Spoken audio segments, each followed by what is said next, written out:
Greetings everyone, I'm Jen the Curious Cloud, and this is my first video. I've been trying to decide whether or not to do a video. I've been kind of going around and round and round about it for a long time, and then I watched Lisa at Supportive Tarot, which is an excellent channel, by the way. If you haven't seen her channel, go and subscribe. But she does a Self-Care Saturday live chat, and her wife Peggy, I think it was 2 discussions ago maybe, was talking about if you're thinking about starting a channel or anything like that, just record a video. You don't have to show it to anybody, you don't have to do anything, just record it, and see how you like it and see what happens. And so I figured, well, why not? I'll try it. And then I still didn't get around to it, and still didn't get around to it. And I couldn't figure out what was I going to say for my first video. I tend to ramble, so I don't know, wasn't sure what I was going to say. So then I saw Amethyst Ascension did a getting to know you tag, and I thought, well, that would be a good thing to do for my first video. Kind of pop in and say hello and let you guys know who I am. So here I am. We'll see how it goes. I have no idea if I'll even post this, or if I will continue doing videos. I don't know. I've been posting a few things on my Instagram channel, and that's been, or Instagram page. I don't really do much Instagramming, but I have one now, Jen the Curious Cloud, no spaces. And you know, that's been fun, so maybe I'll give this a try. I'm gonna apologize in advance. I tend to ramble a lot. I babble. It sounds like it's storming outside. I might have to get up and go close the door. I have one of my favorite grounding stones. It's, I don't know if you can see it. I'm not so good at this. They told me it was petrified wood. I don't think it's petrified wood, but I love it. It's very grounding. So I got the idea from Jen at Jen's Balanced Tarot. She's has a lot of, like, she, I guess, babbles a lot. I don't know. And she says that, and I don't think she does, but she says that she does.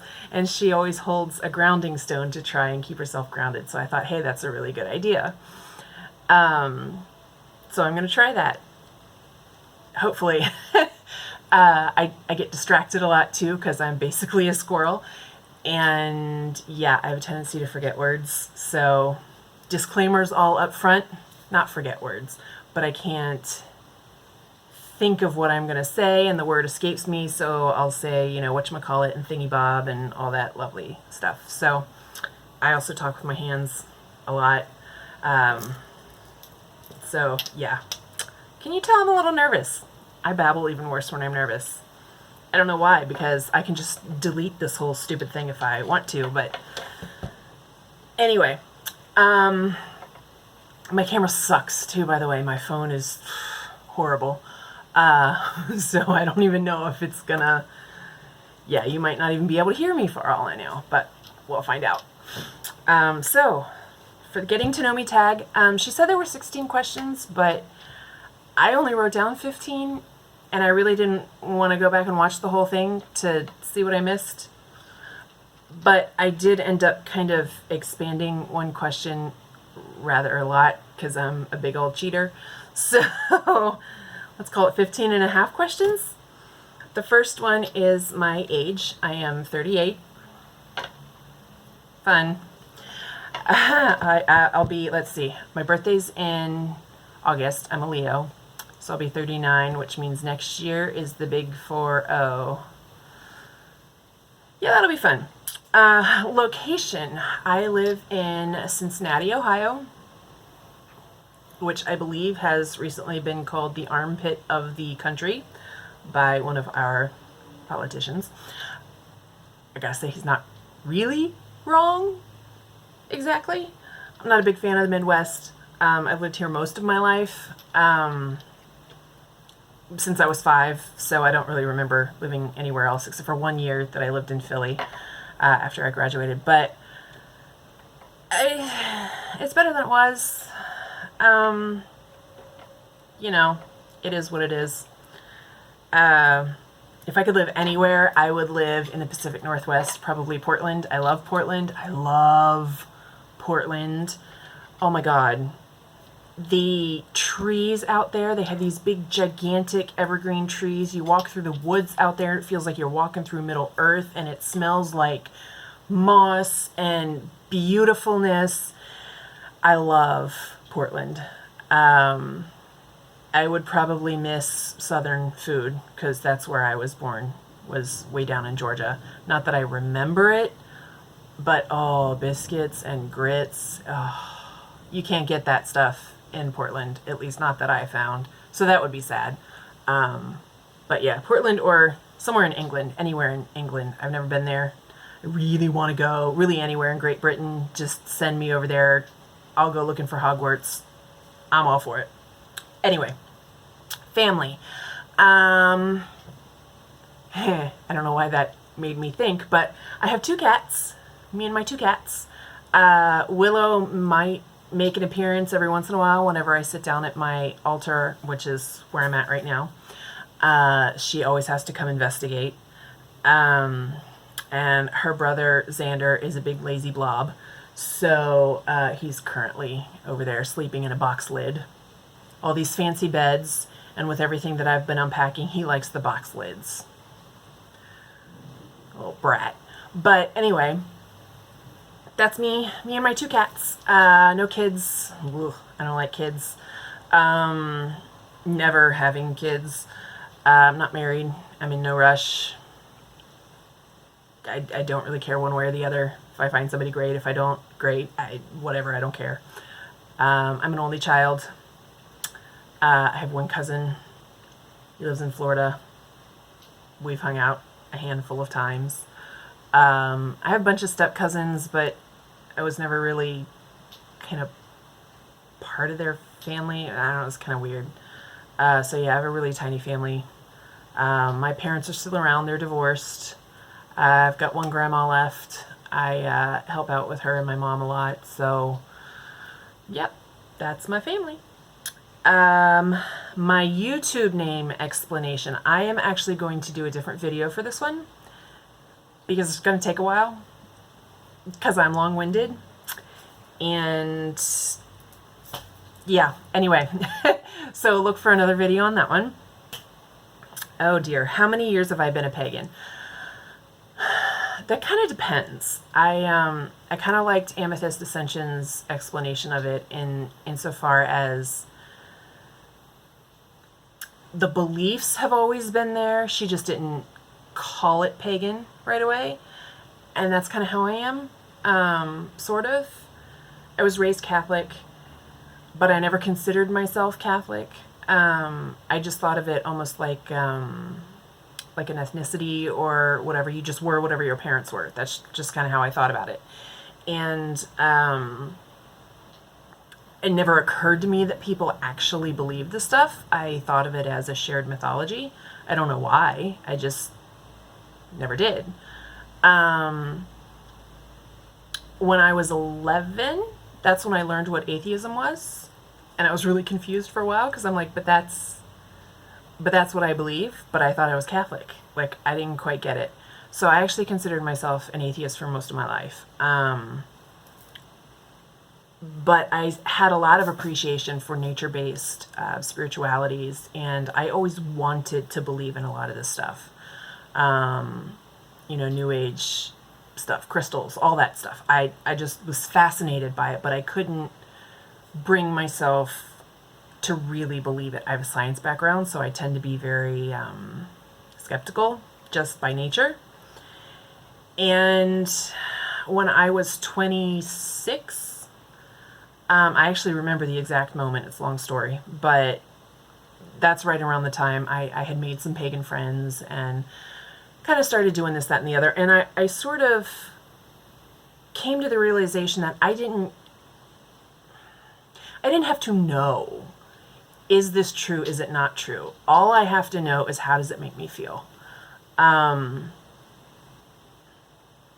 I don't care if it's the placebo effect. I don't care if I'm going nuts. I'm sorry, I just have to check my incense. Okay. I'm always paranoid when it falls out of its little holder. Oh, I was going to show my incense. I have... Oh, this is going to reverse everything. Okay, that's going to be interesting. But this is called Tibetan Flowers Incense. I got this at one of our witchy shops. This is actually the first time I've used it. I just love the box. It smells pretty good. And then my other incense doesn't really have a pretty box. It's in this little burlap thingy. I got this at my Renaissance Festival. I don't remember what it's called. I got a few different scents and didn't label them because I'm dumb. So don't know what it is, but it smells good. So that's my incense for today. Where was I? Did I tell you I'm a squirrel? I am. Pagan. How many years have I been a pagan? So when I was 26,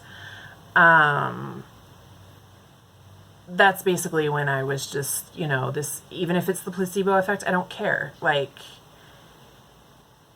it makes me feel better. And I mean, isn't that the goal? I'm not hurting anybody, so what does it matter? Since then, so that was what, 12 years ago. Since then, my beliefs have kind of changed and evolved. I don't consider myself atheist anymore. I'm not really a consistent practitioner. I'm not kind of consistent with anything because, like I said, I'm a squirrel. So I get really obsessed with something for a while, and then I move on to the next thing and move on to the next thing. But yeah, so I'm sort of a sporadic practitioner, but yeah. So pagan for what, 12 years? That's the short answer. The stone or the crystal that I connect with the most. It kind of changes. Currently, I'm obsessed with labradorite. I love labradorite. Actually, I'm going to see, I don't know how this is going to work, so we're going to find out. Oh. I don't think I can switch it in the middle of, I've never taken a video before. So, I have a labradorite sphere here.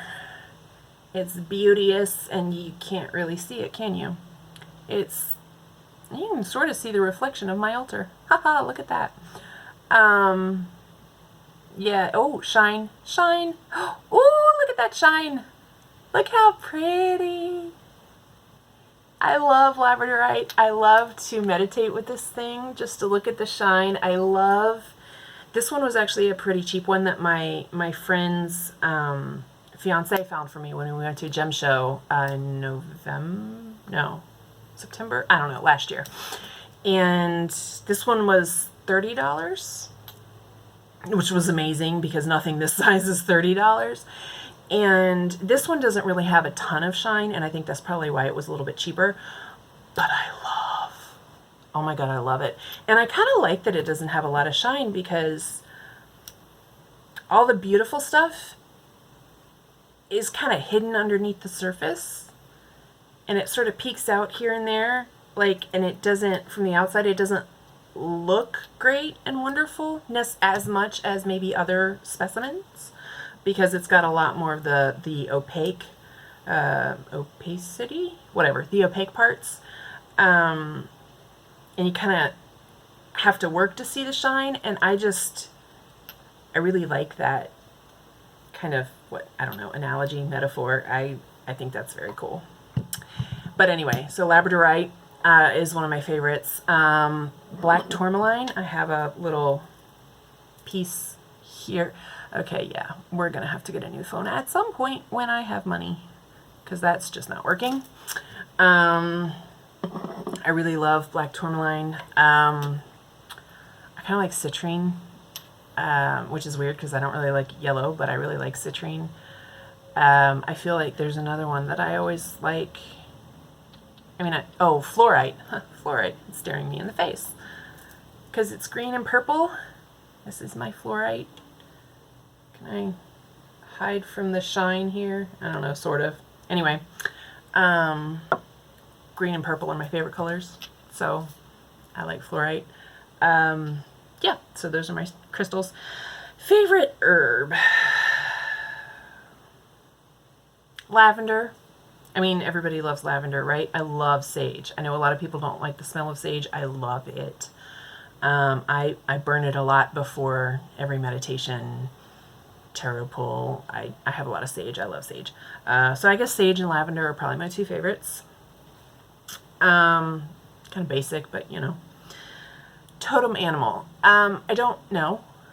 I'm a little iffy about the use, about a white person's use of the word totem, just because I have heard a lot of people in Native American communities have a real problem with that, and I can respect that. It's part of their culture, and they feel like we're appropriating it by using the word totem.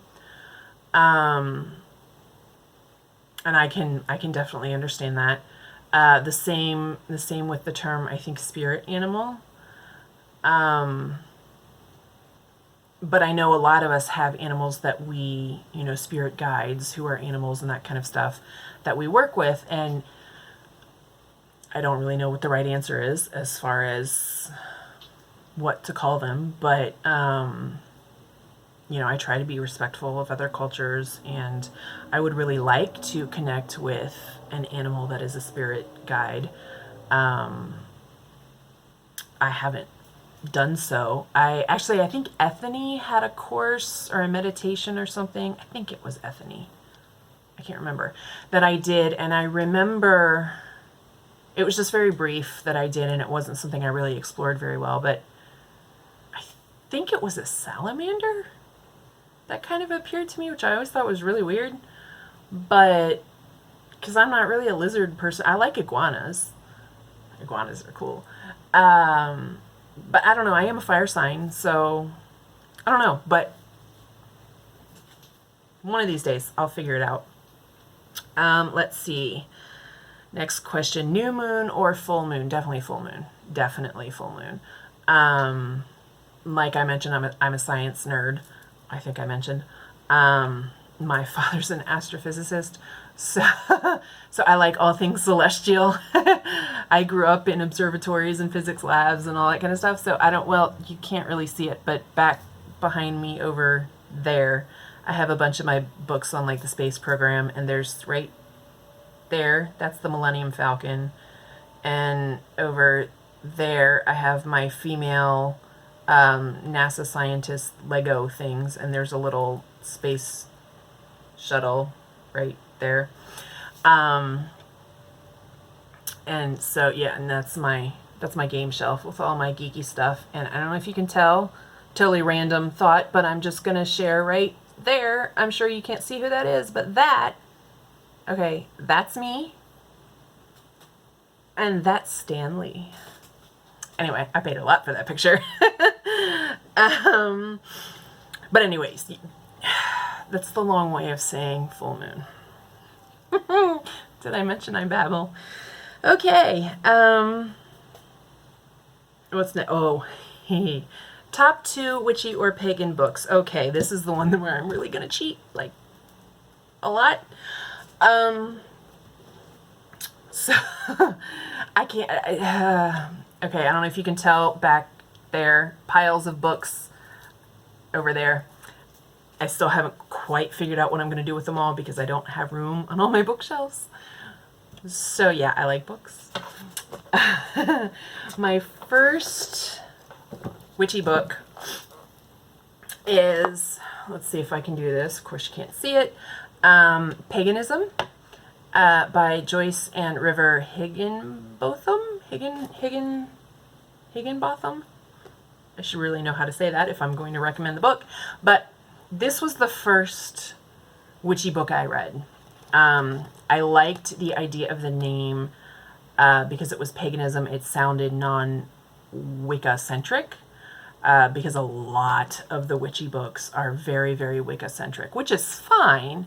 But at the time, I was just exploring kind of paganism. My friends identified as pagan, so I didn't really necessarily want to read a book on Wicca.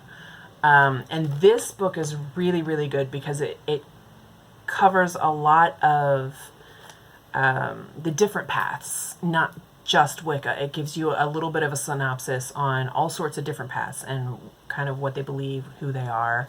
I know Satanism is in here. That's the first time I ever realized it was a legitimate religion rather than just, middle schoolers being idiots. So yeah, so this is, I highly recommend this book for beginners especially. Next one is, I have a stack. I lost the cover somewhere along the line, but it's called Witchcrafting by Phyllis Curott. This is a really good book. This is very Wicca-centric, or not really Wicca specifically, but, paganism that's very much modeled off of Wicca. This book I really like because it's very basic. It's got, the chapters are, there's a chapter on magic, one on divination, nature, sacred space, the goddess, the god, secrets of spell casting, one on the tools and all that kind of stuff. But what I really like about this book is she gives you exercises to do as you go through to kind of explore what your beliefs are. She'll teach you about something, and then basically you have homework. I'm a nerd. I like homework. So I really like this book for that reason.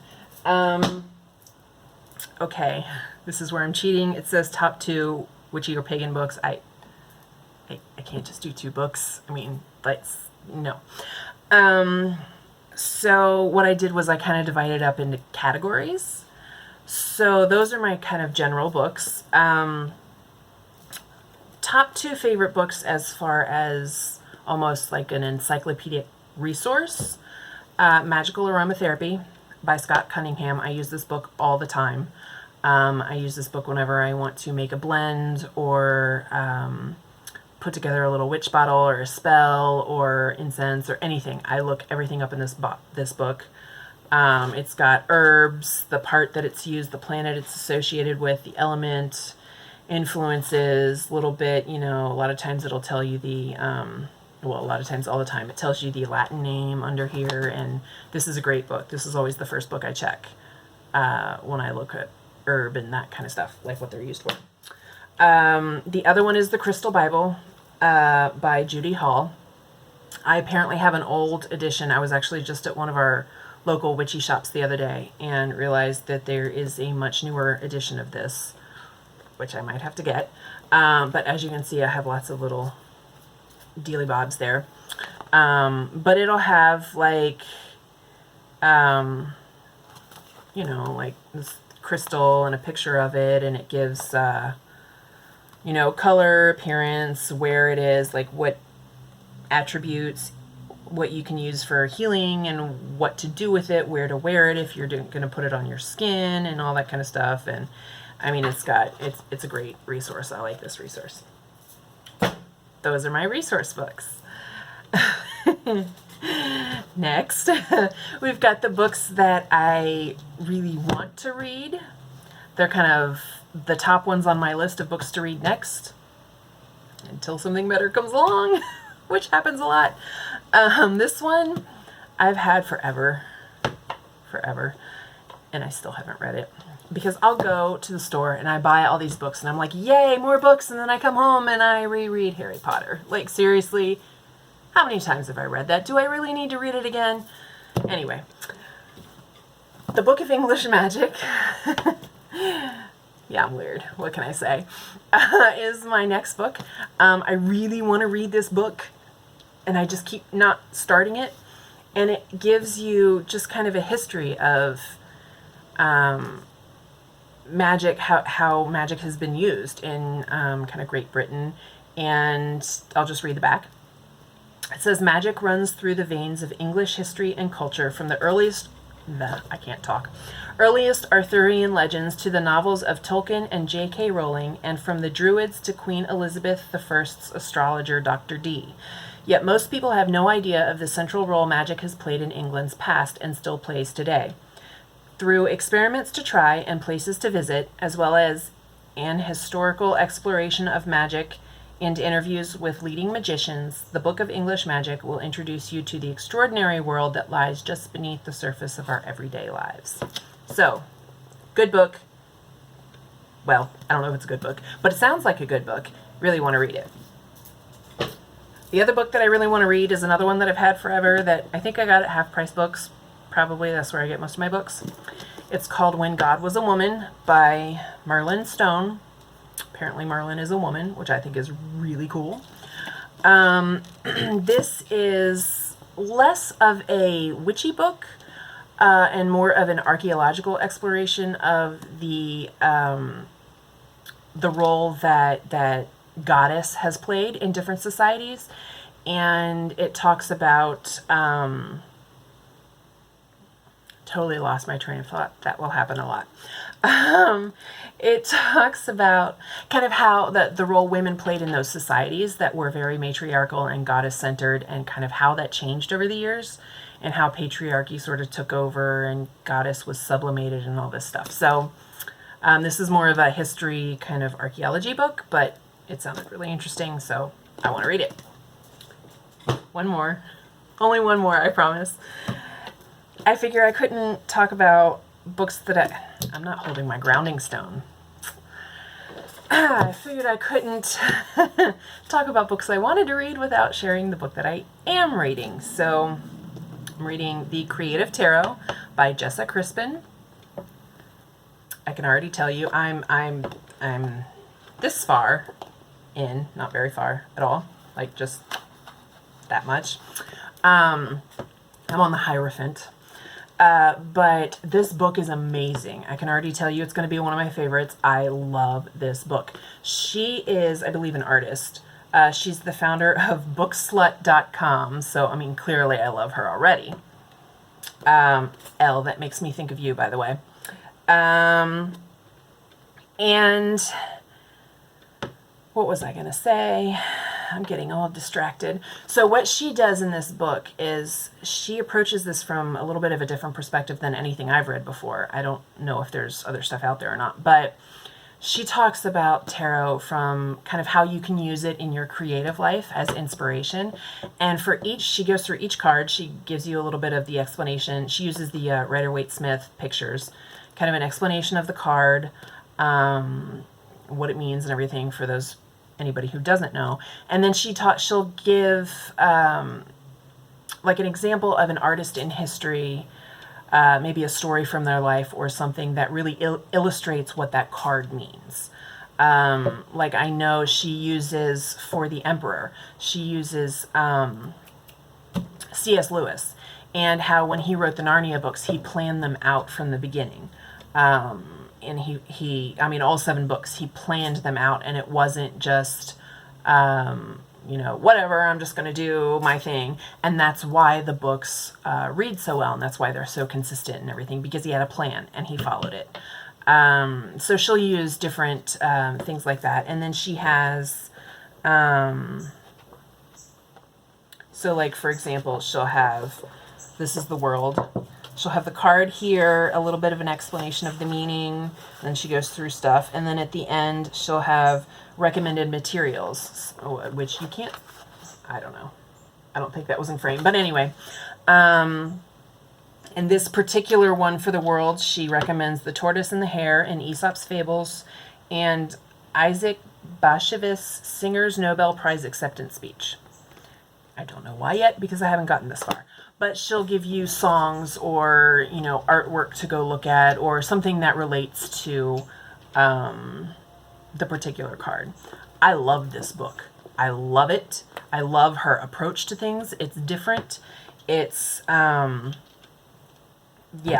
this really works with my brain. So anyway, good book. Okay, I'm done with books now. I'm at 29 minutes. Okay, so I should probably split this up into multiple videos, but I don't know how to do that. So I'm going to keep going. My heritage. Short answer, I am German, French, English, Irish, and Scottish. I've been doing, actually, you can only see one of the binders back there, but I have a lot of binders. I've been doing my genealogy, getting really into that. I think it's fun. The vast majority of my background is German, and I've always known that, so I get really interested in the other people. But I haven't been able to trace too far I've gotten pretty much everybody back to the person who actually came over to the States. But beyond that, I haven't gotten very far because it's hard to start doing research in other countries. I did find somebody who traced the English branch, which is the only one I'm stuck on. And I found somebody who traced that branch all the way back to like 1502 or something. If he's correct, and I actually have found a few people who have, there's a whole family society with this particular branch of the family, apparently. Yeah, apparently we came over on the Mayflower, which is cool, I guess. Kind of weird, but whatever. So I think her name was Hestia? I can't remember. But yeah, so that's my heritage. One of these days the other interesting story about my family heritage, my Irish branch, I have one person who came over from Ireland, just one branch. He's my 4 times great-grandfather. He was a Catholic priest. That's pretty cool. That's actually the same branch. His last name was Crowley. And his granddaughter, who is my great-great-aunt,